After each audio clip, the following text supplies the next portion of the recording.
Sí, agradezco la posibilidad de decirle al conjunto del país que los decretos de urgencia quieren consolidar lo que se ha venido haciendo en la última década en el Perú, y en particular lo que se hizo durante el gobierno de Alejandro Toledo y el señor Pedro Pablo Kuczynski. Yo hice unas denuncias sobre cómo se quería entregar los puertos públicos, cómo Kuczynski quería entregar el gas de camisea y cómo el gobierno de Toledo estaba violentando las normas para poder hacerlo. Me hizo una querella formulada en el 2006, formulada además como en su calidad de presidente del Consejo de Ministros, contra mi persona, que era un ciudadano de a pie. Ha pasado ya un buen tiempo y tengo que decirles que la Corte Suprema acaba de dar una sentencia definitiva el día, en diciembre me lo han comunicado, pero es de octubre del año pasado, por la cual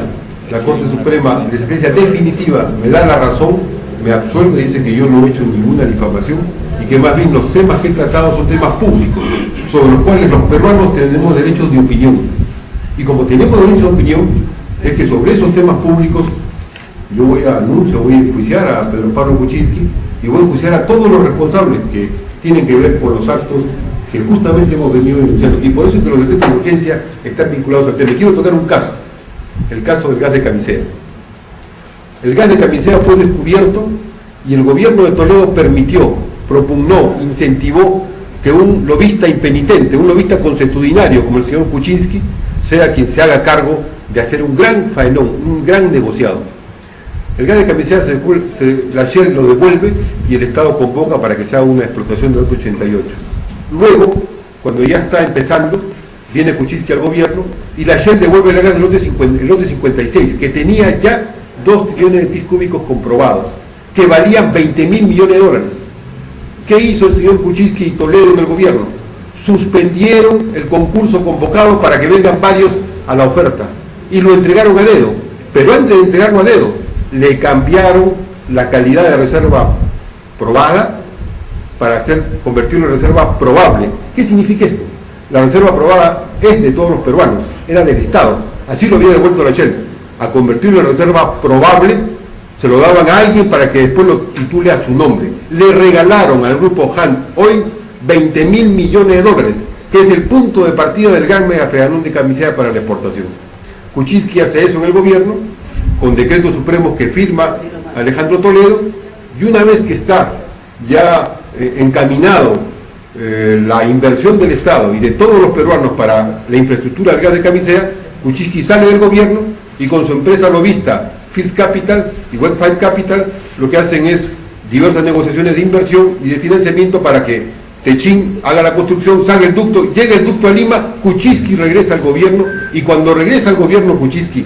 ya como presidente del Consejo de Ministros, lo que hace el señor Toledo y Kuczynski es organizar de tal forma que el lote 56 en ese momento ya se adjudica a dedo a Han Oil, a quien Kuczynski le había asesorado y organizado la estrategia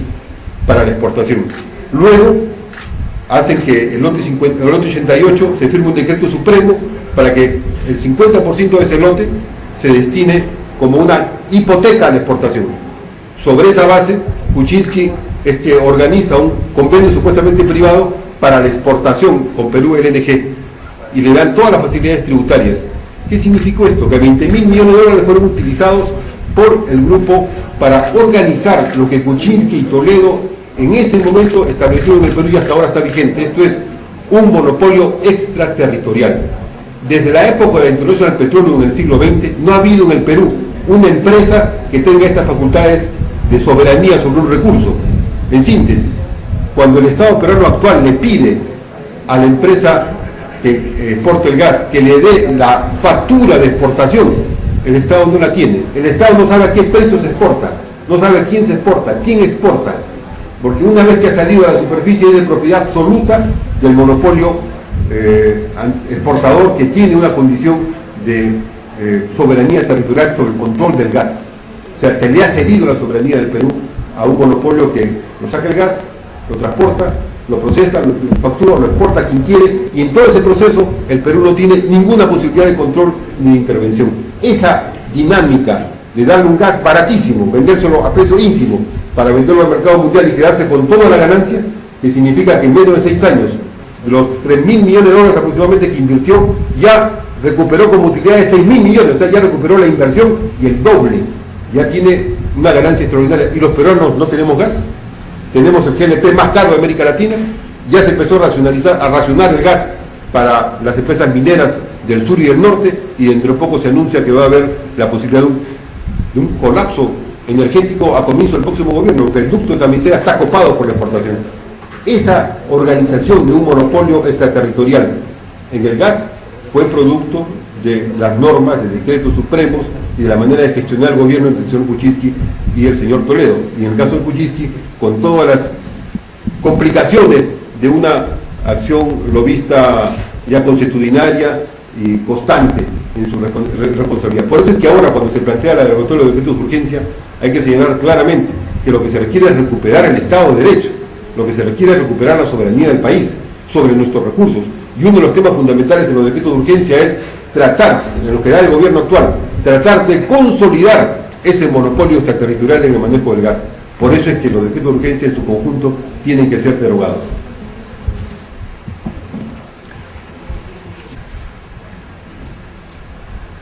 El día miércoles hay una gran marcha, una jornada de lucha nacional, una marcha al Congreso en Lima, y ciertamente yo he manifestado con los trabajadores portuarios que representan la Autoridad Portuaria Nacional que en esa marcha hay que conseguir que se anulen los decretos de urgencia que tienen que ver con el Tribunal Portuario del Callao para entregarlo gratuitamente a un monopolio,